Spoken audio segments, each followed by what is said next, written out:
118 miles northwest of Las Vegas, Nevada, in a forbidding stretch of desert, lies a mysterious place that is known by many names. Dreamland, Paradise Ranch, Groom Lake, and most notably, Area 51.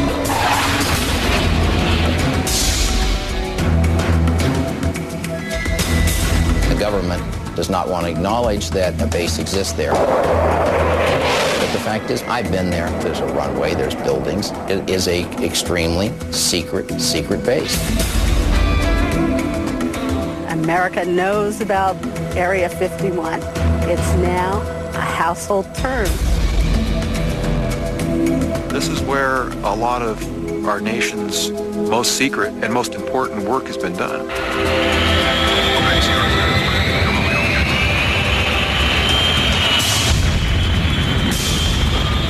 Area 51 is a breeding ground for conspiracy.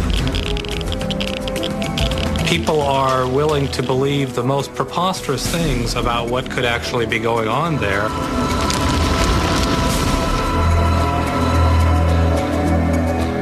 I really don't think the government could conceal a flying saucer that we've had since a year after I was born. I really don't think so. There are a lot of secrets at Area 51.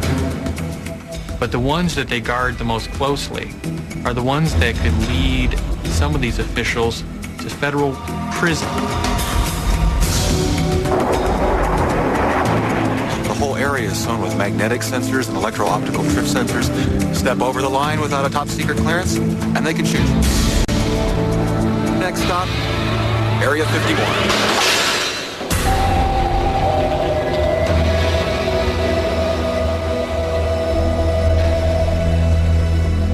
Although officially our government denies its very existence, Area 51 has become part of our popular culture, inspiring films, books, and TV shows. But to truly understand the Area 51 mystique, we must look beyond the extraordinary claims and conspiracy theories. This is Survival City on the atomic testing grounds at Yucca Flat, Nevada. To a time when our nation was gripped by the paranoia of the Cold War. 3, 2, 1, T0. A time when Area 51 was literally carved out of the Nevada desert, one of the several areas set aside for atomic testing. The area where the Groom Lake Area 51 Air Base exists, that land back in the early 50s was grabbed by the Atomic Energy Commission, which is now called the DOE, the Department of Energy. And these are the people who've been responsible for the nation's nuclear weapons. And they needed somewhere to test them. And south central Nevada there is a place that no one cared about very much at all. This is not contested ground. And on old maps, if you look at old maps of this area, Atomic Energy Commission maps, you will see it divided up into areas. These are big boxes. And at a certain time, the chunk of land where Groom Dry Lake is, which is one of the many dry alkaline lake beds that are out in that area, was called Area 51. Those are old maps, and that system is not used anymore. But the name Area 51 is sort of stuck to the place. In the spring of 1955, the area in grid number 51 took on a much larger role in our government's dealings with the Soviet Empire. That year, Lockheed Aeronautics engineering genius Kelly Johnson designed America's first super-secret spy plane, the U-2. But Johnson had one problem. He needed a place to test his covert creation. He turned to his trusted friend, civilian test pilot Tony LeVere, the man who some say is the true father of Area 51. I told Kelly in simple words, I know exactly what you want, and I'll get right with it, which I did. I'm searching for the perfect dry lake, because I knew that a dry lake is the best natural landing field for experimental flying that ever was devised. For nearly a week, Tony LeVere and his team scoured the Nevada desert, checking out dozens of remote sites. But when they crossed the Nellis Mountain Range and came upon Groom Lake, LeVere immediately knew that their search was over. This thing is, on a scale of 1 to 10, it's a 10 plus. The rest of them don't even stand a chance. Its location was really out in a godforsaken country, and not very many people roam around those parts. And it turned out that the CIA over across the hill, some 30, 40 miles from us, had all the facilities and equipment to do this sort of stuff, and they said, we'll build a base for you. And with that, Area 51 became our government's most top-secret military facility. Within a few short weeks, Tony LeVere found himself behind the controls of Kelly Johnson's Cold War brainchild, the U-2 spy plane. In any war, the most powerful weapon is information about the enemy. In the late 1950s, the U-2 spy plane, developed and test-flown at Area 51, became our government's secret weapon in the Cold War against the Soviet Union. We knew the Russians were working as fast and cleverly as they could to make nuclear bombs, but we had no way to look into their vast terrain. So the CIA went to the Lockheed Skunk Works, which is a very brilliant little engineering group at the time, and said, can you make us something that flies high? And with a bunch of fast work, made one of the first really invincible spy planes, the U-2. Equipped with sensitive infrared cameras, the U-2 was capable of producing detailed aerial images of enemy installations from as high up as 80,000 feet, far beyond the range of enemy radar. Although the U-2 was actually a spy plane, a cover story was put out that it was being tested at Groom Lake for high-altitude weather research for the National Advisory Committee on Aeronautics, a predecessor to NASA. And the aircraft were actually painted in false NACA markings in case one crashed off-site. For years, the U-2 flew dozens of clandestine missions with total anonymity, bringing back vital photographic proof of Russia's military and nuclear weapons buildup. But in May of 1960, all the secrets surrounding the U-2 spy plane came crashing down. Secret reconnaissance of Russia by high-flying American U-2 jets ended when one was downed deep in Soviet territory. Its pilot, Francis Powers, was made the subject of a showcase trial.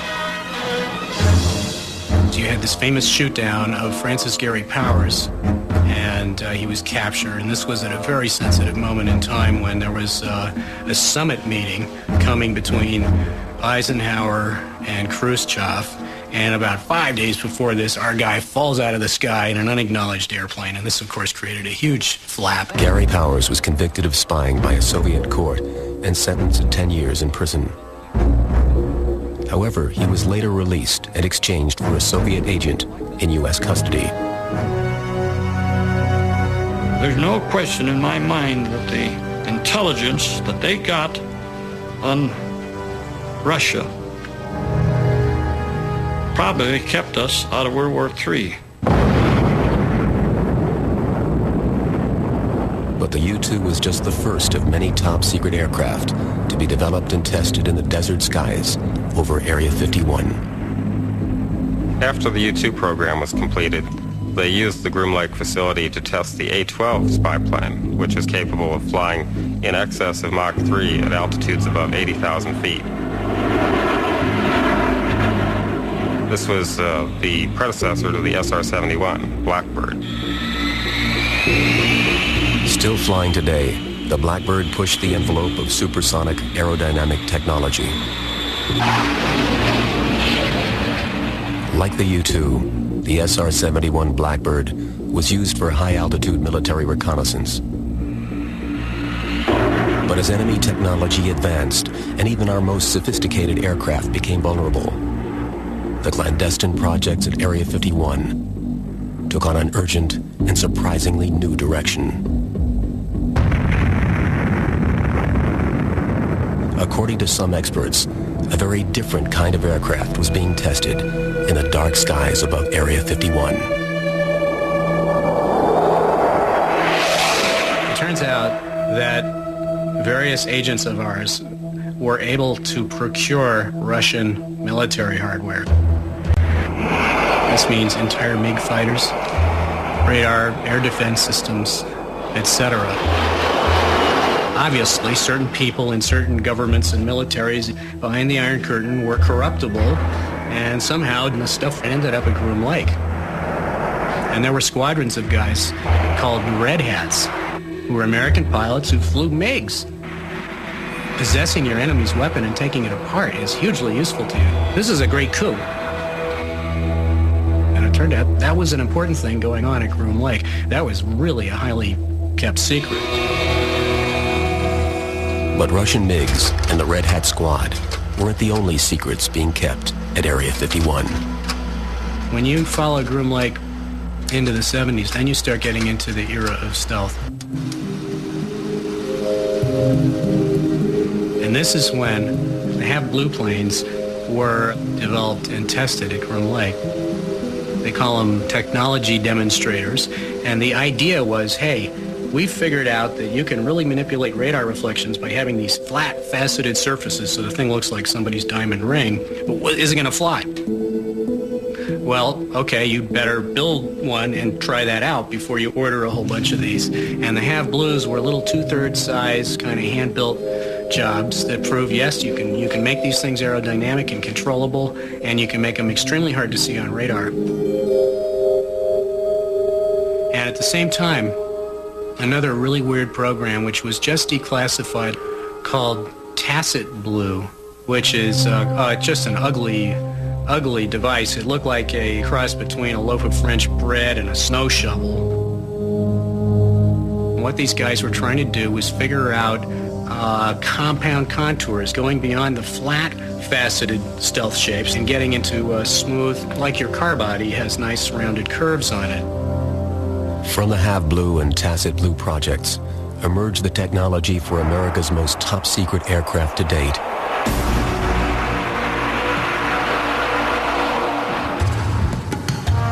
For years, there were reports of strange black wedges piercing the skies near Groom Lake, and rumors of a stealth aircraft decades ahead of its time. For once, it seemed the rumors about Area 51 proved to be more fact than fiction when in 1988 the U.S. military officially unveiled the B-2 stealth bomber and the F-117 stealth fighter. The Air Force uses secrecy to shield advanced technology. The hope is that if we can keep something in the dark as long as possible, a potential enemy will not gain an advantage. Such was true with the stealth program. During the testing of the F-117, everything evolved around working at night.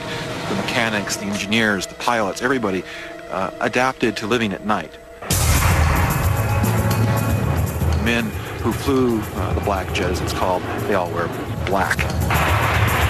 In February of 1991, the years of secret flights in the skies of the Nevada desert were put to the test over the desert sands of the Persian Gulf. The F-117, what's called the stealth fighter, it's actually a light bomber, turned out to be very useful in the Persian Gulf War, and it works. As the world watched, B-2 stealth bombers and F-117 stealth fighters delivered an unprecedented and devastating rain of firepower on a stunned Iraqi army, totally unaware that such weapons of mass destruction even existed. And today, the secrets of Area 51 continue. Rumors persist of a highly classified hypersonic aircraft known as the Aurora. Aurora is the name that we researchers give to very fast aircraft which have been developed and tested under black programs. Although no published photographs of the Aurora exist, there is no shortage of visual interpretations of this alleged high-tech spy plane. Based on revolutionary propulsion technology, this aircraft is said to fly at 6 times the speed of sound and can attack with pinpoint accuracy. This is a pretty substantial step forward in aviation technology. What it means is you've taken a very big step towards true global warfighting. You have put down the basis for technology which allows you not only to perform reconnaissance missions, but to perform precision strike anywhere in the globe within a very few hours of the decision to go.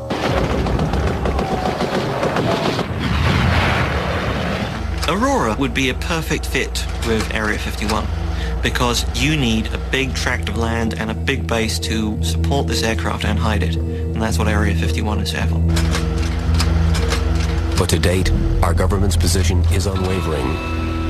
Officials insist that no such aircraft as the Aurora exists. And I can tell you that the committees, the appropriations committees of both houses, the Armed Services Committee, have investigated Aurora till you can be blue in the face. And Aurora does not exist. We wish we had an Aurora, a plane that could travel to Baghdad in 3 hours. It may be on somebody's drawing boards for such a technology, but right now that does not exist. This culture of secrecy that surrounds Area 51 has inevitably led to a climate where nothing is too strange to be believed, and true believers have turned the area surrounding the base into a virtual convention center of conspiracy.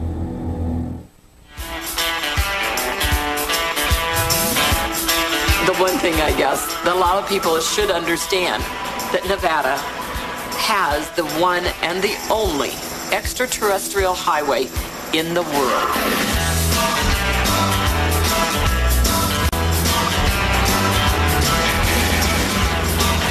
In 1996, the state of Nevada officially dubbed Route 375 the extraterrestrial highway due to the countless sightings of UFOs reported by residents and visitors to the area.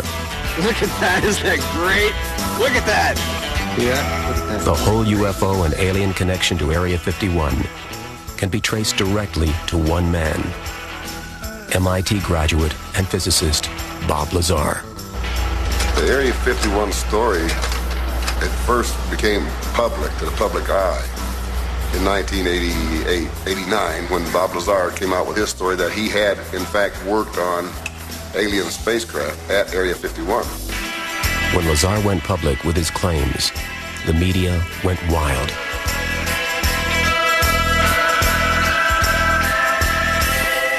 It took me 7 or 8 months to talk him into sitting down for an interview. And when we finally sat down, he told me the most incredible story I've ever heard as a journalist. That he worked at an area called S4 south of Groom Lake, that the facility was built into the side of a mountain to make it disguised. The hangars were disguised to look like part of the mountain. That inside this mountain were a series of 9 different hangars, and inside each of the hangar was something that looked like a flying saucer. He saw one of them fly in a test flight. While at the base, he was allowed to read several briefing documents which indicated that these were of alien origin, so it was a pretty fantastic story. But Bob Lazar's claims did not convince everyone. He may have seen something that he kind of portrayed as being alien because maybe it didn't fit his normal description of what would be a Department of Defense or Department of Energy piece. I've been out there. There is no UFOs, there's no aliens, there's nothing like that there. This is a top secret facility, but not for that type of thing. The Bob Lazar story can leave one very schizophrenic. There's a lot of good evidence that he's telling the truth, but my sense is that things did not happen as Lazar says. But whatever you want to make of Bob Lazar, he is the springboard that just launched this spooky base into the public eye. Within months, thousands flocked to the Nevada desert to search for strange objects in the sky. It looks like it's floating, but it's changing shape. The concept of visitations by extraterrestrial beings has become a large part of popular culture.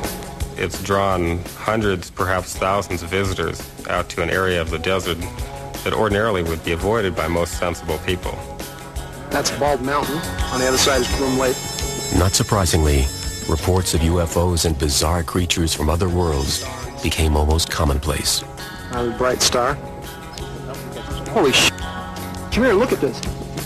No, it's not. It's got two lobes on either side, two very distinctive lobes on either side of it. Come here and look at it through this. Come here. It may be that people want to believe that we're being visited by beings from an advanced civilization. There's supposed to be some nasty ones here now, the reptoids. The rumor is, allegedly, they're coming from 100 million light years out. They're making that time jump. That's what I saw, yeah. It's cool. That is so cool. The sudden interest and influx of tourists into the area helped transform the nearby town of Rachel, Nevada. Once just a tiny dot on a map, Rachel has become a mecca for believers and non-believers alike. People come out here in a search for the meaning for life. They want answers to things they can't find anywhere else. Many of the curious drop by the Little Alley Inn to escape the desert heat and swap stories of close encounters of every kind. I don't think there's a day goes by that we don't hear something from somebody. A lot of people have actually worked at Area 51, and they have told me that they worked with beings who were from another planet. And they said there's more than one kind. A large and a small-nosed gray, a reptile, an orange, a blue, and the humanoids. I don't think that there's yet a complete story on what may be over that hill. I, in my heart, would like to think that there are aliens in Area 51, but I don't really believe it until I see more. But it's a great subject for motion picture. As executive producer of the blockbuster sci-fi thriller Independence Day, Bill Fay encountered a rather odd official response when he sought the military's technical support in making the film. We had a meeting with all the branches of the military and Department of Defense representatives, and they said, we really like this script. You know, this portrays the military in a very good light. We like pretty much everything about it except for one thing. We want you to take out all the references to Area 51. We were sort of surprised. We weren't sure where that was coming from. The whole point of the film is playing off on the mythology of Area 51, and that really strikes a chord with people, obviously. So it's something that we couldn't possibly change. I mean, it was an integral part of the story, and we sort of told them that, and they said, okay, we can't help you. Why is the military so concerned about aliens and Area 51? Ironically, in August 1997, after decades of denials about everything from the U-2 to the Aurora, the CIA made a shocking admission. There was a CIA report released that admitted that the Air Force has used UFOs starting from the 40s, 50s, 60s on to the present as a cover story for some of their activities. According to the CIA's official statement, thousands of UFOs reported by eyewitnesses were merely covert test and reconnaissance flights. When you compile a log of the flights of the historic U-2, the SR-71 and its predecessor, and Tacit Blue, which led to the development of the stealth fighter, the hero of the Gulf War, you will have all of the UFO sightings in Area 51 accounted for. But why allow the rumors of UFOs and aliens to run so rampant? The CIA spends over half of its budget in counterintelligence and disinformation activities.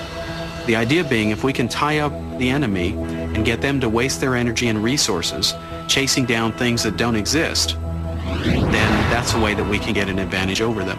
So if you dismiss these claims as being claims of UFOs, people will not investigate them further. It was a very clever cover story.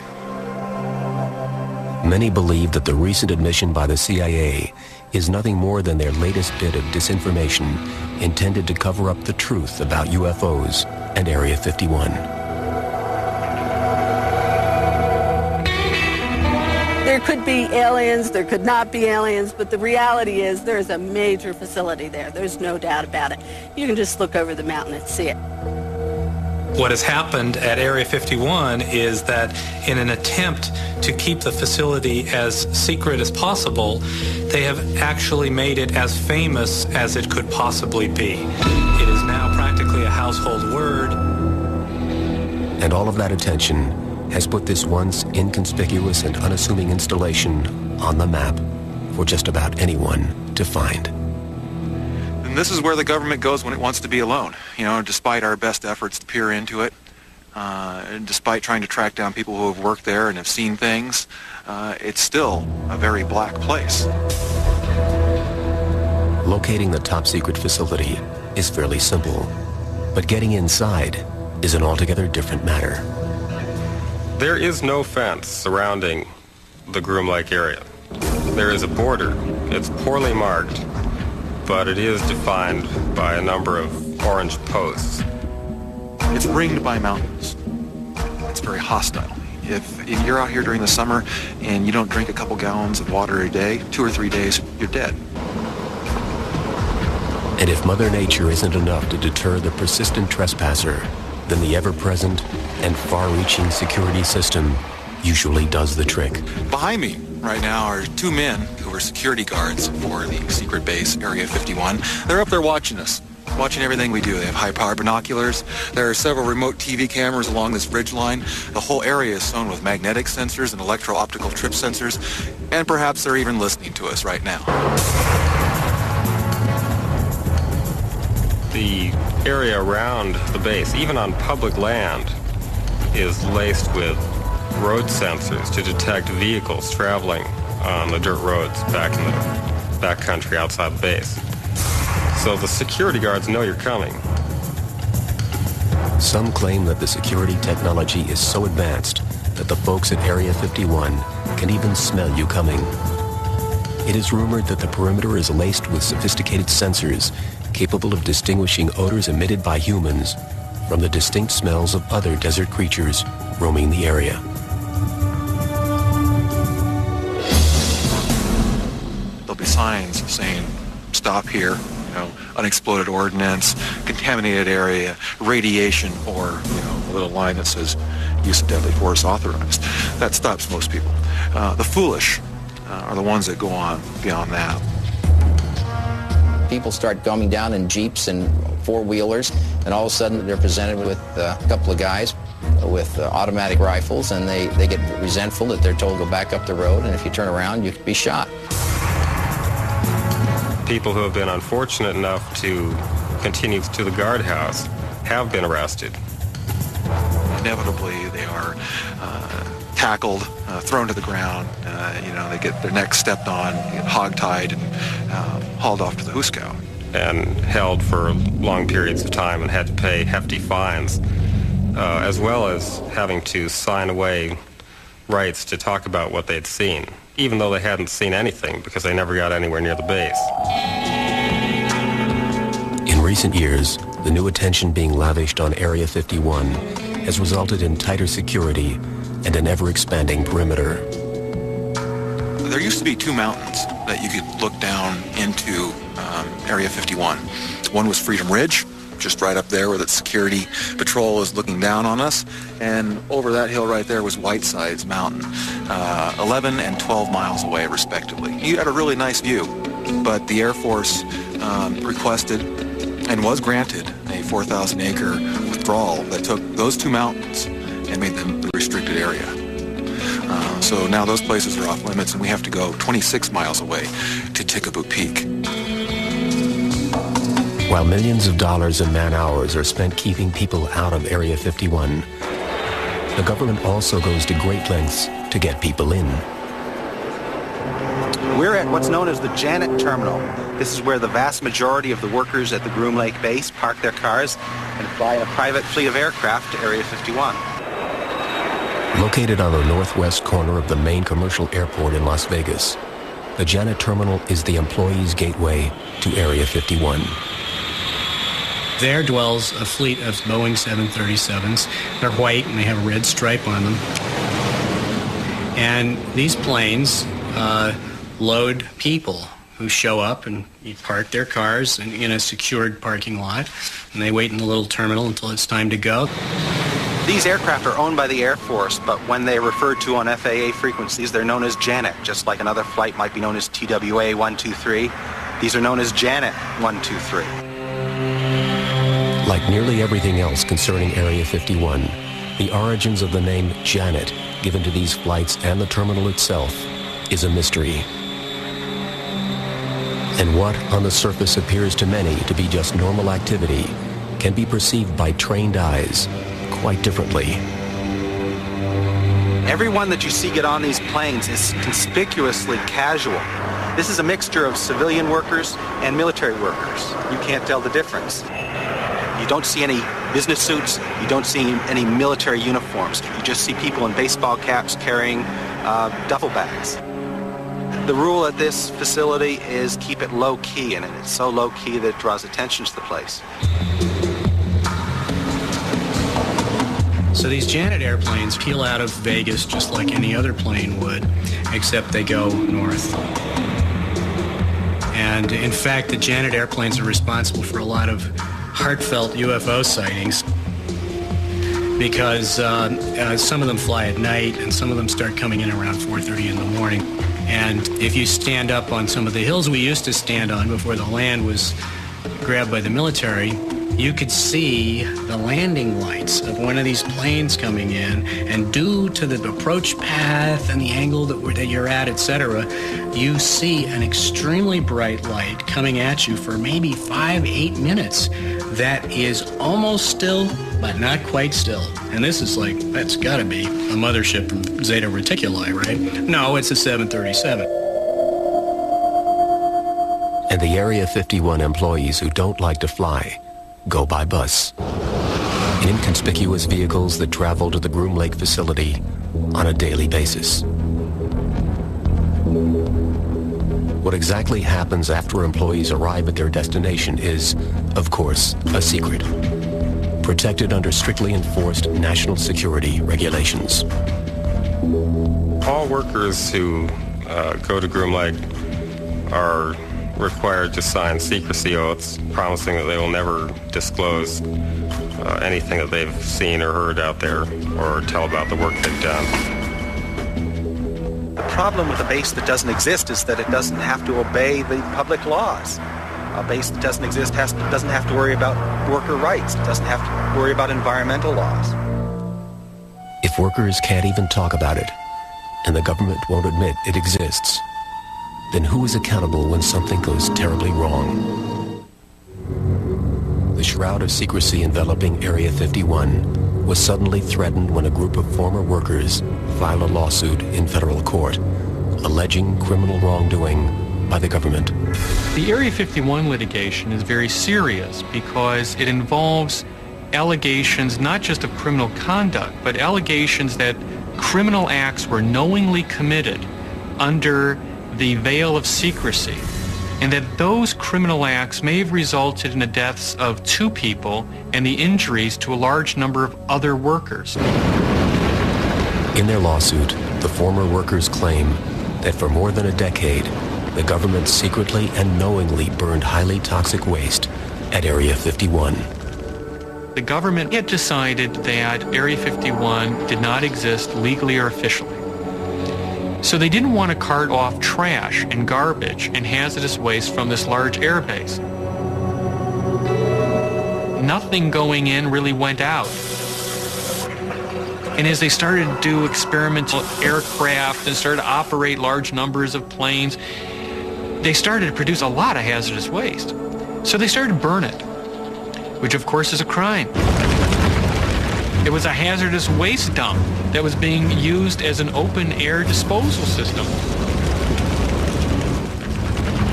In August of 1994, Helen Frost filed a lawsuit on behalf of her late husband and 6 other former employees of Area 51. They too had been forced to silently suffer with similar conditions. But right from the start, attorney Jonathan Turley knew he was fighting an uphill battle. Even when we filed this case for the first 2 hearings, the government refused to admit the existence of Area 51. Now, this is a base that you can see from public lands. This is a base that has pictures taken of it. The Russians, under treaty, are allowed to fly over it. And you've got these Department of Justice lawyers saying, well, we can't admit or deny the existence of this base. And I'm looking at them, and I'm saying, I'll drive you to the damn base, Judge. I can point at it. On September 29, 1995, after more than 4 decades of official denials, the U.S. government actually, for the first time, acknowledged the existence of Area 51 within the documents of Presidential Determination number 9545. However, rather than helping the workers' lawsuit, this official admission served only to increase the secrecy surrounding Area 51. President Clinton signed a deferment for these guys saying, no, you do not have to respond to certain inquiries relating to this lawsuit, and this is under the aegis of national security. That suit, I think, is really running into a roadblock with this presidential order. When you give an agency the prerogative to pursue its agenda, discarding all others, there are going to be abuses, and we're paying for those abuses now.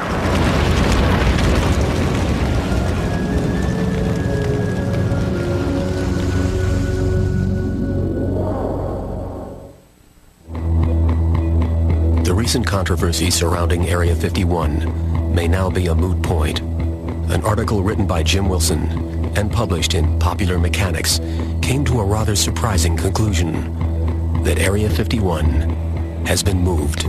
The proof for the decision to move Area 51 is absence of activity at the site. The ongoing reports we would receive of strange lights in the sky suddenly began to diminish. The number of sonic booms that were reported began to diminish. What had been happening there had very clearly stopped to happen. Suspicious of the sudden drop-off in activity, Wilson decided to investigate firsthand and drove to the Groom Lake facility, where he found no one. Complete emptiness. I drove along the road leading to the Groom Dry Lake bed and drove up so far that I actually came to a fence delineating the bombing range area. Nobody up there. Went to the town of Rachel to check in on some friends who had helped us with previous stories. They weren't there. From this point on, we began to just do some basic detective work. And we asked ourselves some questions in terms of, where would you move a base? In his article, Wilson claims that the top secret projects, personnel, and equipment that were housed at the Groom Lake facility had been transferred to an abandoned missile launch complex in Utah and 2 other military installations in Colorado. According to Wilson, the move was prompted by 2 major factors. One of them, radioactive contamination, the result of extensive nuclear tests conducted during the 1940s and 50s. They're now beginning to discover that from the underground test, many materials are actually moving upward through the rock strata, which was something that was never anticipated. There would be times at Area 51 when the facility would have to be evacuated for several days due to radioactive fallout. The site is a very dangerous site, and quite simply it isn't safe to conduct these operations. The second reason Wilson offers for the abandonment of the Area 51 facility is the changing focus of high-tech military projects. The United States Air Force has subtly changed its mission. It has moved from being an air and space force to being a space and air force. The next generation of secret craft will be ones that are capable of flying in space. In order to do this, you need a different type of launch facility, and you also need support facilities that would be very expensive to duplicate. Many of these already exist in the vicinity of Colorado Springs, where you have existing launch facilities, and you have a very, very secure landing facility in Michael Air Force Base, which is in the middle of an area that absolutely no one in their right mind wants to get near. This is where they test biological and nerve gas agents. So has this legendary top-secret base been shut down for good? And will its secrets die with it? Or is this latest revelation simply just another piece in the disjointed puzzle of the American myth known as Area 51? It's my opinion that we'll never know what has gone on there in the past, let alone what's going on there now. That the government has steadfastly, little waverings here and there. Once in a while you'll hear, let's say, yeah, we have an installation out by Groom Lake. That's about it. I think that a lot of the tension surrounding Area 51 would be reduced if the government simply gave the base a name, said that they were doing secret projects there, and left it at that. It's the idea of a nameless, non-existent base that really grabs the public's attention. People love mysteries. And as long as we're treated in this manner that Groom Lake doesn't really exist and we don't want to talk about it, it just lets the minds run rampant, and it just filled with nice sinister tales of aliens and who knows what else. Since you can't prove what goes on there, you can blame on that place whatever you want. JFK's hooked up with it. You know, Elvis is there. Whatever you want. It's a perfect blackboard upon which to write your dreams and your fears. Government still has projects which are sensitive, and the public's right to know doesn't necessarily include everything. I don't mind them test flying the Aurora or whatever aircraft they are out of Groom Range. It's the other things that have accompanied it, hidden behind that veil of secrecy, that bothers me. People want to believe the government is out there doing something and keeping things away from them that they shouldn't know. But there is things that go on out there that need to be done for the national security of this country. It's not because we want to deprive the people of the United States of the information. We want to deprive certain other countries across the ocean of information. What's going on there isn't really a mystery. It is some of the most advanced state-of-the-art work that our government as a nation is doing, and it's one of a handful of facilities in the world that are the state-of-the-art for the whole planet. Hopefully, as more programs are declassified, the true nature of Area 51 will be revealed. Probably a lot of people will be disappointed when they find out how mundane it actually is.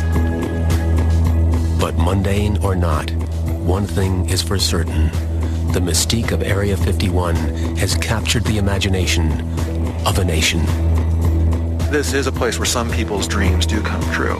The engineers, the scientists, the men and women who have the vision for these new break-ahead, far-reaching technologies that are developed out here. For people like myself, it's more like a mirage than a dream.